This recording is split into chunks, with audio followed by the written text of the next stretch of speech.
تفسیر القرآن آج کا سبق سورۃ المائدہ آیت نمبر 1۔ اعوذ باللہ من الشیطان الرجیم، بسم اللہ الرحمن الرحیم۔ یا ایہا الذین آمنوا اوفوا بالعقود، احلت لکم بہیمۃ الانعام الا ما یتلی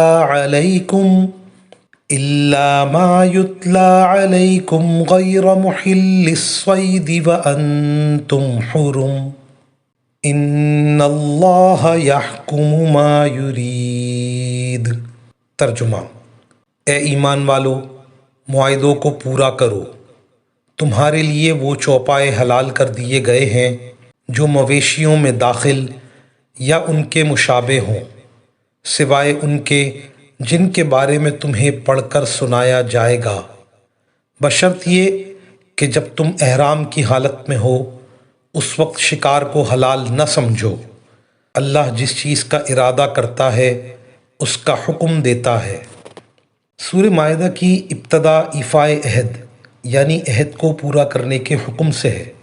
ارشاد فرمایا، یا ایہا الذین آمنوا اوفوا بالعقود، اے ایمان والو اپنے عہد کو پورا کرو۔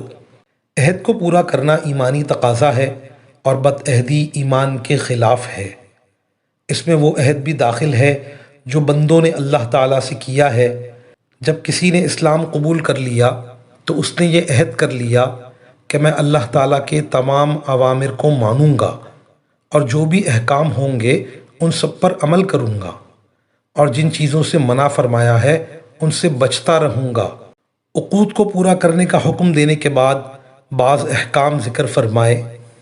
پہلا حکم بیان فرمایا، احلت لکم بہیمۃ الانعام الا ما یتلی علیکم، کہ تمہارے لیے چوپائے حلال کیے گئے جو انعام کے مشابہ ہیں۔ بہیمہ ہر اس جانور کو کہتے ہیں جس کے 4 پاؤں ہوں، اور انعام عموماً اونٹ، گائے، بکری کے لیے بولا جاتا ہے۔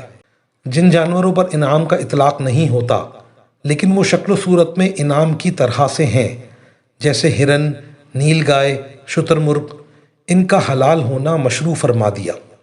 وہ بہائم جو انعام کے مشابہ ہیں وہ تمہارے لیے حلال کیے گئے، اور مشابہت اس بات میں ہے کہ دوسرے جانوروں کو چیر پھاڑ کر نہیں کھاتے۔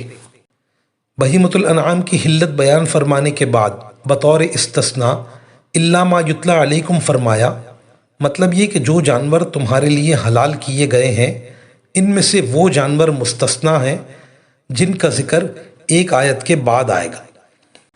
پھر فرمایا، ان اللہ یحکم ما یرید، بے شک اللہ حکم فرماتا ہے جو چاہتا ہے، اس کی مشیت حکمتوں کے مطابق ہے۔ یعنی اللہ تعالیٰ اپنے حسب مشیت حکم دیتے ہیں اور ان کی مشیت ایسی عظیم حکمتوں پر مبنی ہے جو انسانی افکار کی پہنچ سے ماورا ہے۔ وآخر دعوانا ان الحمد للہ رب العالمین۔